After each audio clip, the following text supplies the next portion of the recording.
कथा अभी संत महापुरुषों के द्वारा श्रवण कर रहे थे।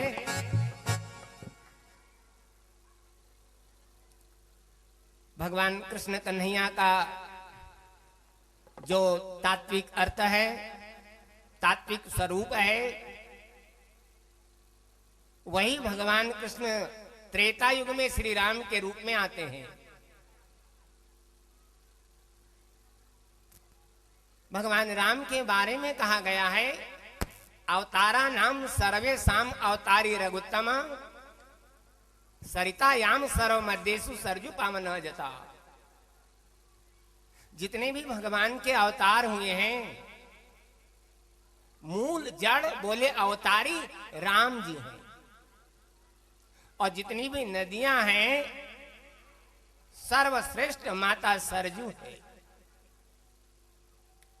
आखिर भगवान जन्म से लेकर मृत्यु तक मौत के मुंह में भी कोई जाता है मुक्ति धाम में, तो भी वहां राम नाम का ही स्मरण किया जाता। राम नाम सत्य है। कोई किसी से मिलता है, राम राम। प्रातः काल की बेला में उठते हैं, जैसे हमारे विभीषण जी, राम राम तेरी सुमिरन के नाम।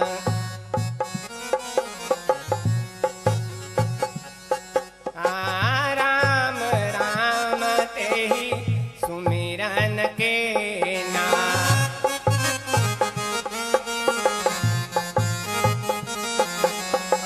हृदय हरस कपि सज्जन चीन्हा।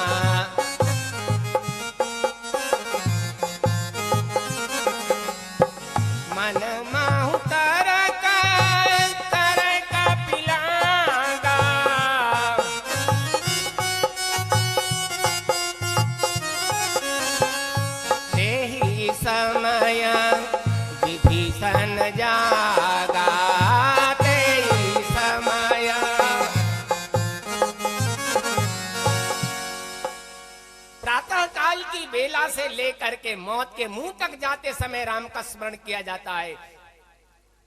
वह राम में विशेषता क्या है? तो भगवान श्री राम जी में 4 विशेषता देखने को मिलती है, जो और अवतारों में नहीं मिलती है।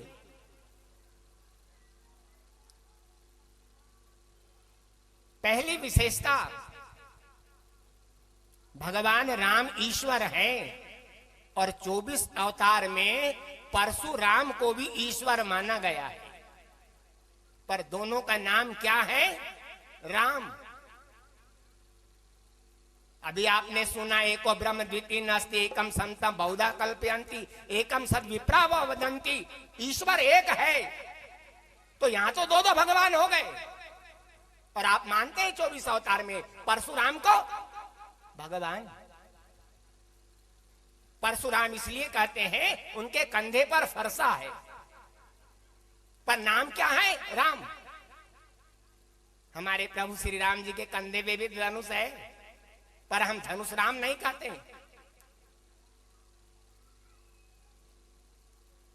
समय बहुत सीमित है, इसलिए ज्यादा विवेचन नहीं कर पाएंगे, पर ऐसे परशुराम जी ने भगवान राम की स्तुति की है। क्या कोई ऐसा अवतार है कि ईश्वर होते हुए ईश्वर की स्तुति करे? केवल भगवान राम के साथ है। भगवान राम की दूसरी विशेषता, श्री राम जी जंगल जा रहे थे, सांप और बिच्छू ने भगवान राम को देखा, उनका हृदय बदल गया। अरे राम के देखने के बाद हमारे शरीर में जहर बना रहे, हमें धिक्कार है। जिन्हें निराखी माग सापिन बीची, जिन्हें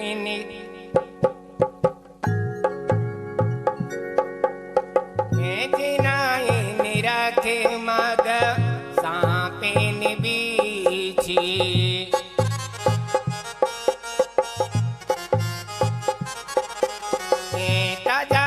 विषम विष तामसती छे। जिन जिन सर्पों ने भगवान राम का दर्शन किया, सबने सिर पटक पटक करके वह जहरीले दांत को तोड़ दिया। जिन जिन बिच्छुओं ने राम का दर्शन किया, उन्होंने अपने उस विषधारी डंक को तोड़ दिया।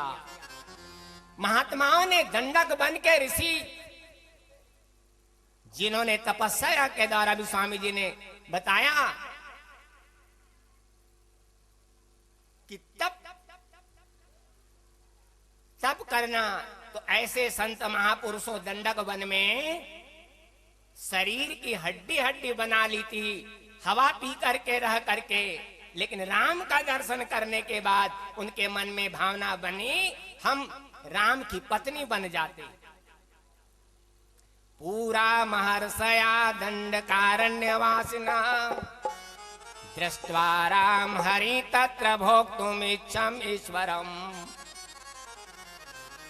क्या भगवान का ऐसा अवतार है कि पुरुष देखे और उनके मन में यह कामना पैदा हो जाए हम राम की पत्नी बनते?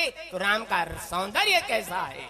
भगवान राम की तीसरी विशेषता, माता पार्वती ने प्रभु से पूछा है, हमारे श्री राम जी इस धरती से साकेत बैकुंठ कैसे गए?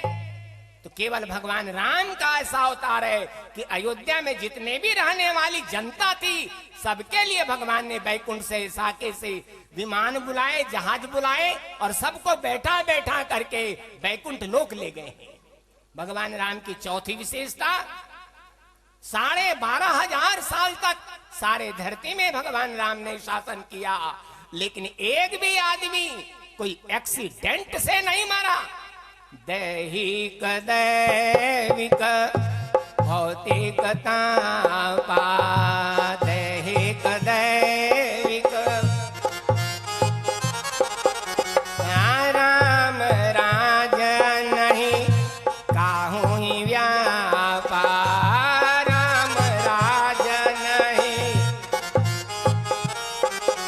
आयलप मृत्यु नहीं कवने उपीरा, आयलप मृत्यु नहीं सब सुंदर सब बिरुज शरीरा।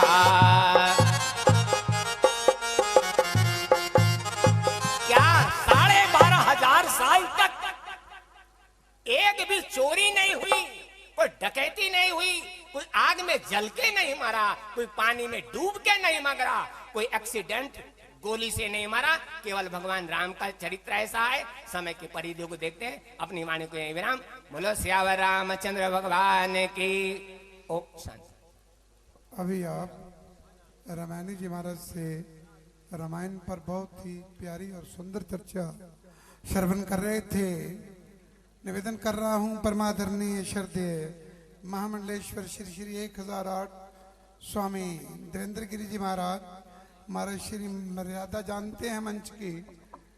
महाराज श्री के बाद महाराज देवा जी महाराज 2, 3, 4 भजन कहेंगे। जितना जितना टाइम है उस हिसाब से स्वामी जी से आप चर्चा सुनिए। श्रीमन नारायण नारायण नारायण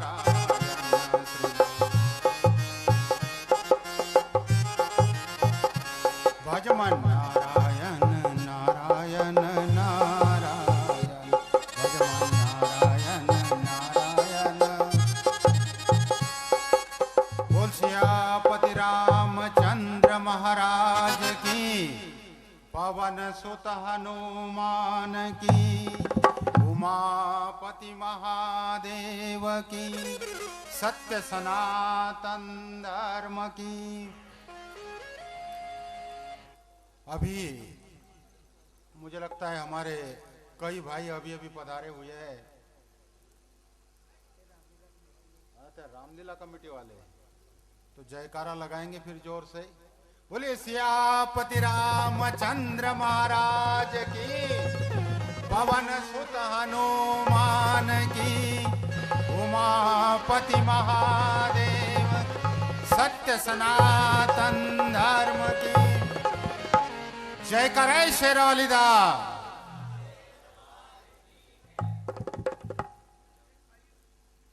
परमादरणीय परमादरणीय पूजनीय शक्ति स्वरूपा आपके सामने विराजमान है।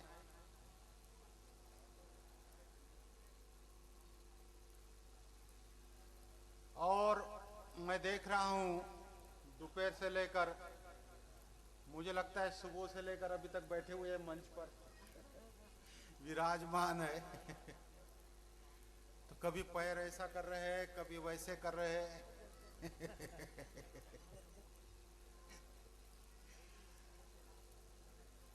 तो मैं चाहूंगा कि पूज्य माता जी का ये आशीर्वाद आपने लेना है। मंचस्थ सभी मुझे लगता है कुछ ही संत बचे हैं। हमारे संगीताचार्य बैठे हुए हैं। बहुत अच्छा बजाते हो आप। और सभी धर्म प्रेमी माताओं, बहनों, भाइयों एवं बच्चों, हम तो अपनी मस्ती में झूमते चले हैं। राम तीर्थ कह रहे, जो डूबते हैं डूबे, हम तैरते चले हैं। हो चाहे जैसा मौका, खाएंगे नहीं धोखा। पाया है ज्ञान हमने गुरुदेव से अनोखा। रास्ता मिला है पक्का, हम दौड़ते चले हैं। हम तो अपने मस्ती में झूमते चले हैं। जो डूबते हैं डूबे, हम तैरते चले हैं। भारतीय परंपरा अद्भुत परंपरा, याद रखना। कहते हैं कि भारत के लोग कैसे थे। यहां का एक कवि कहता है, शैशवे भ्यस्त विद्यानाम यौवने विशेषी नाम वार्धक्ये मुनिवृत्ति नाम योगांते तनुत्यजाम। वो कहते हैं कि जब बच्चे होते थे तो विद्या अध्ययन करते हैं यहाँ के लोग, कालिदास कह रहे हैं। जब युवा होते हैं तो संपूर्ण साधनों का उपभोग करते हैं, और जब 50 साल के बाद उम्र आती है तो मुनि के वृत्ति से रहते हैं, वार्धक्य मुनि वृत्ति नाम। और जब मौत आती है तो डरते नहीं मौत से, योगांते तनुत्यजाम। मौत उनके लिए कपड़े बदलने के जैसी रहती है, डर नहीं होता है मौत का कोई। वो कह रहे हैं कि यहां, और वो किसका वर्णन कर रहे थे, रघुवंश के राजाओं का, कालिदास, क्योंकि रघुवंश का वाक्य एक श्लोक है ये। तो योगांते तनुत्यजाम, योग के द्वारा शरीर को छोड़ते थे। बड़े अद्भुत संत भारत में हुए। भारत में क्या, अभी वो रमेश जी के पास एक फोटो आया है मेरे पास शाम को। रमेश जी दिखाओ, स्वामी सर्वेश्वरानंद जी का फोटो है। इनकी उम्र है 560 साल। कितनी उम्र है? 560 साल की उम्र है। सुन लेना, अभी ये प्रगट योगी में है, क्रिया योग के विश्व के सबसे बड़े आचार्य है इस समय। तो मैं अभी कोई अलग गिरी ने भेजी है, गुजरात से फोटो आई है, क्योंकि वो गए थे जुलाई में। तो मैंने कहा था फोटो लाना, तो अभी माता जी के, ला मेरे पास दे दो डायरी। आपको इतनी जल्दी फोटो मिल जाए तो फिर वो महात्मा जी ना मिल जाएंगे। स्वामी सर्वेश्वरानंद लिखा है, स्थान, उम्र सब कुछ लिखा है इसके अंदर। देखने के लिए केवल 45 साल के दिखते हैं। बाल काले हैं, दांत सफेद है सारे के सारे, एक भी दांत गिरा नहीं है। कई बार दांत आ चुके हैं नए।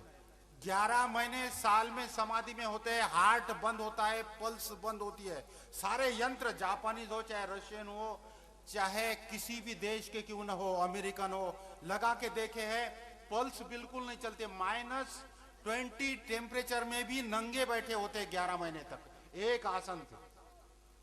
मैं बतला रहा था कि इतनी भारतीय परंपरा का तो समझना है, तो इसको भी समझो। डॉक्टर तो कहेंगे मर गया, अरे हार्ट बंद है, पल्स बंद है, तो कोई भी कहेगा मर गया। और हर साल मरते हैं 11 महीने के लिए। केवल जून, जुलाई या सितंबर तक रहते, नंदनवन में रहते, गंगोत्री से ऊपर, वहां एड्रेस, फोन नंबर सब कुछ है। ये प्रगट योगी है। सिद्धवन जो है, सिद्धाश्रम जो है, वो तो और ऊपर है। वो तो खैर अंदर की बात है, जहां 7-7 हजार साल पुरानी होगी। ये तो मैं कह रहा हूं कि संस्कृत बोलते हैं, साधु के अलावा मिलते नहीं किसी से। मैंने 80 में दर्शन किया था, 80 में। तब से मेरी इच्छा थी कि इनका फोटो लाया जाए। तो मैंने अलगगिरी को कहा कि आप जुलाई में गए थे तो उनकी फोटो ले आओ, तो आज ही फोटो मेरे पास आई है। तो इसलिए मैंने कहा कि पहले समझ लो इसको, नहीं तो हम तो सोचते कि बस हो गया योग, भगवान का नाम ले लिया। योग भौतिक योग नहीं, योग भीतर का भी योग है। और इसलिए हम उन लोगों को भी मानते हैं जिनके संकल्प से प्रकृतियां काम करती। देवाजी जो बैठी है ऐसी नहीं बैठी है, जो बदल देती है नक्शा पल में किस्मत के लकीरों का। देवाजी जैसे हीरो का ये देश है संत फकीरों का। नहीं समझे बात को? अरे जीवन केवल उतना नहीं है, पत्थर और नगीने में बड़ा अंतर होता है, खून और पसीने में बड़ा अंतर होता है। मुर्दा भेड़ों की तरह जीने वालों, जीवन जीने और श्वास लेने में बड़ा अंतर होता है। केवल इसका नाम नहीं है कि श्वास आ रहा है जा रहा है करके, ये तो पशु का भी आता है। जीवन वो है। अभी अभी कोई कह रहा था कि हम राम राम बोलते कोई मिलने के बाद, तो 2 बार क्यों बोलते भाई, एक ही बार बोलना चाहिए था। फिर कभी विचार किया? हमारे बात के आज मेरा वो विषय नहीं है कि हर बात हमारे सनातन धर्म में वैज्ञानिक कैसी है। रामदेव को जब योग का कार्यक्रम देना था तो मिश्रा जी करोल बाग से मेरे पास आए थे। मैंने कहा रामदेव को 2 सीरियल। कहते आप लोग वैज्ञानिक ढंग से प्रूव करना है, हमने योग को। मैंने कहा पहले भौतिक ढंग से तो प्रूव करो, पहले इनका प्राणायाम और पहले भौतिक योग तो आ जाए पब्लिक को भारत के, बाद में सोचा जाएगा अंदर का योग। ये जो कह रहे थे 7 छेद होते हैं मुरली में, क्यों होते हैं? मुरली कौन?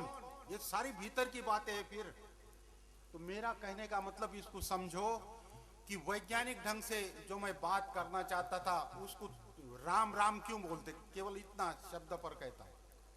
एक बार वैसे तो वो कह रहे थे कि कोई मरता है तो राम राम सत है हम बोलते हैं, लेकिन हम तो अपने लिए बोल रहे हैं।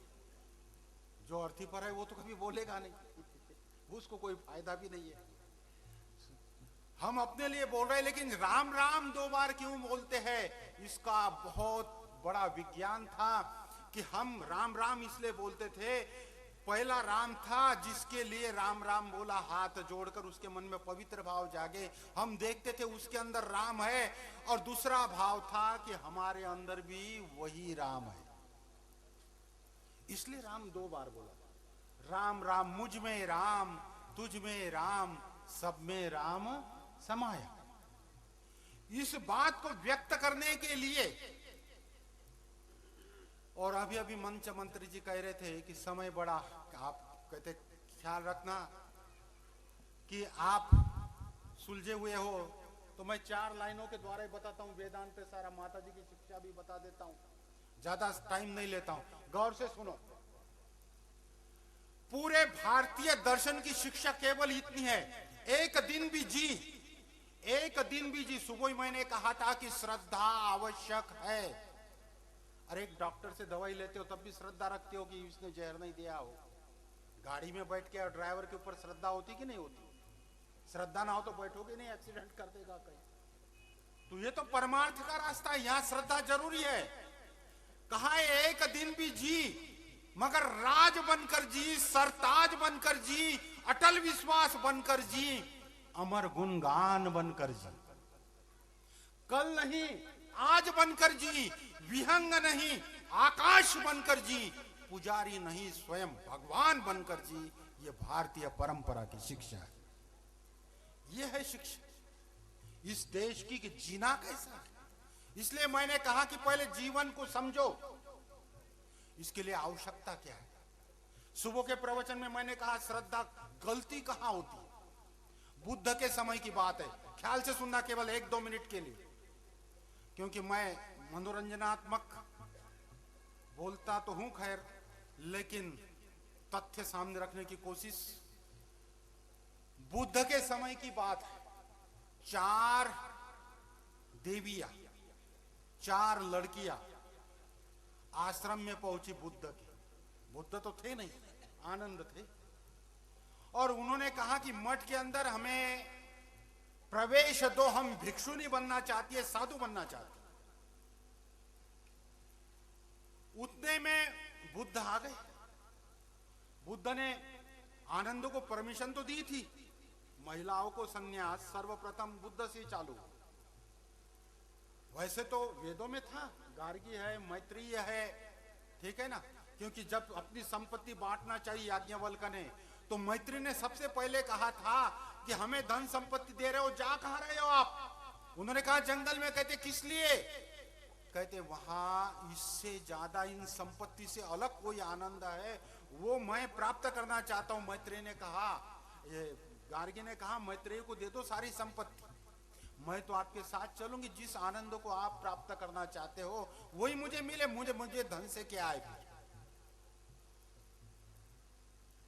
न वारे पति कामाय पति प्रियम भवति, आत्मनस्तु कामाय पति प्रियम भवति। 4 कन्याएं गई और मठ में प्रवेश मांगना चाहा। बुद्ध आए और आनंद को कहा था कि परीक्षा लेकर जाना है। बुद्ध वहां बैठ गए। आनंद ने कहा कि परीक्षा में पास हो, मेरा एक सवाल है कि आप नौका पे बैठे हो, सुन लो गौर से मेरे बात। नौका में बैठे हो, नौका जा रही नदी में, परली पार गए हो, लेकिन नौका डूब गई और वहां आपने देखा कि 40-50 आदमी या लुटेरे हाथ में तलवार लेकर आपकी ओर बढ़े। कहते पहले कोई एक प्रश्न, तो तू क्या करेगी बता। एक लड़की को पूछा कि तू अब नदी के पार जंगल में गई, नौका से गई, और 40-50 आदमी तेरे और दौड़ के आए हथियार लेकर लूटने के लिए, तो तू क्या करेगी? उसने कहा ले ये कोई बड़ी बात है। कहते मैं जब देखूंगी वो आ रहे तो छलांग लगा दूंगी नदी में, मेरे अंदर इतनी ताकत है, मैं इतनी शक्ति रखती हूं कि अकेले अपने बल के ऊपर तैर कर नदी पार कर लूंगी, लेकिन फिर भी उनके पकड़ में नहीं आऊंगी। आनंद ने कहा बैठ जा। बुद्ध थे, कहते गुरुजी इनको प्रवेश। कहते नहीं, इसको कहना घर चली जा। कहते क्या गलती हुई? कहते बाद में बताएंगे। दूसरे को कहा तू क्या करेगी बता। तूने भी नौका से पार तो किया, परली तीर तो पहुंची, लेकिन फिर वो लुटेरे आए। उसने कहा मैं जो बलवान होगा ना कोई, उससे शादी कर लूंगी।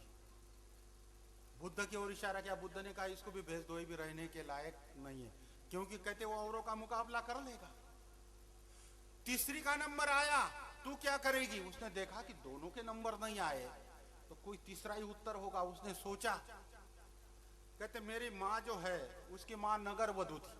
कहते मैं 40 के 40 को संभाल सकती हूँ, मोहित कर लूंगी, नाचूंगी, गाऊंगी, हंसूंगी, लेकिन कहते उनको अपने वश में कर लूंगी। उन्होंने कहा तू भी चली जा। चौथी का नंबर आया। कहते बेटी आजा। आनंद ने कहा तू आखिरी बची है, तू चाहती है तो मेरा एक सवाल है, उत्तर दे। उसने कहा बताओ।